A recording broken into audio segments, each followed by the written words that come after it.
На третьем этаже в санузле у нас есть вот такая стена. В это место мы определили, что будем вешать бойлер, поскольку здесь высота больше, чем на этой стене. Видите, да, перепад такой ступенькой. То наш 100-литровый бойлер сюда плохо помещается по высоте, поскольку здесь будет пол на месте этой дыры от старого дымохода камина.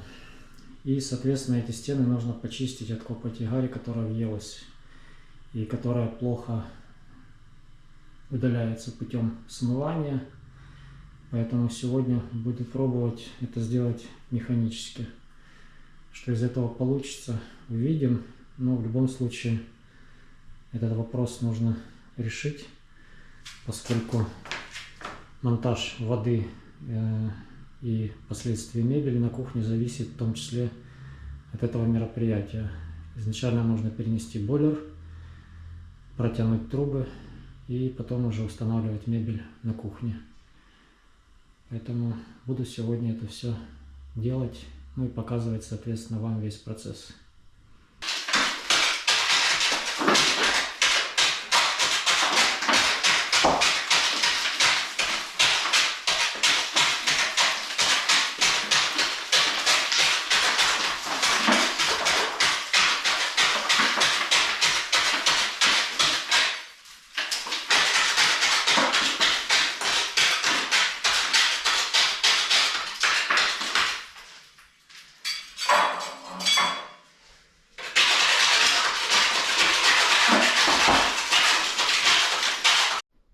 Ну вот первый заметный результат. То есть разницу видите, да? Верхняя часть почищена, нижняя часть еще нет. Ну и, соответственно, нужно это все теперь заканчивать. А вот для примера, из чего в древних домах складываются стены. Какой-то керамический кирпич старый, размер такой маленький очень, где-то, наверное, 5 на 10 размер. Вот это какие-то гранитные известковые камни, крепкие, но не как сам гранит, то есть его все-таки разбить можно. Вот мелкие такие же камни уложены. Где-то вот красные, это просто прессованная, трамбованная глина. Ну и плюс поштукатурено чем-то. А поверху самый твердый материал был это плиточный клей. Вот как здесь видно. Где-то сантиметра 2 толщиной. Ну и, соответственно, плитка. Плитка будет меняться в санузле со временем. Ну а сейчас нужно подготовить эту поверхность, чтобы здесь повесить уже бойлер. Ну, вот такой промежуточный результат. Думаю, разница вам тоже на экране заметна. То есть правая часть уже почищена, там где будет бойлер висеть. В принципе, достаточно неплохо получилось. Осталось вот эту левую часть зачистить.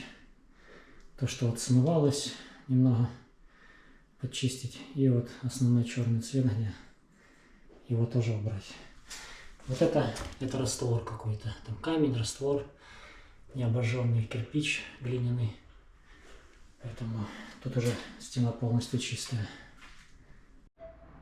Ну, вот очередной кусок очищен. Остался последний сегмент. И стены будут чистые. Впоследствии на них они будут прогрунтованы. Ну и положена новая плитка, которую выберем уже немного позже.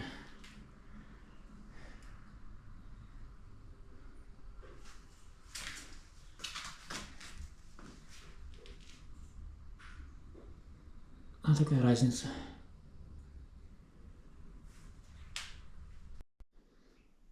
Вот такой результат получился. Обе стены теперь чистые. И на эту вот сюда под потолок можно вешать бойлер на шпильке.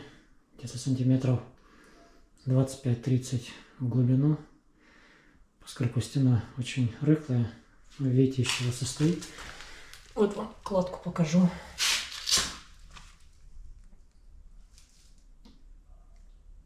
чтобы было понятно, из чего стена сделана. То есть камень, гранит или песчаник местный какой-то. Местами вкрапление кирпича керамического обожженного и какой-то раствор песчаный. Не знаю, есть ли там цемент вообще, поскольку он очень сыпучий. Ну, как-то так. Очередной этап работы выполнен. Всем хорошего вечера.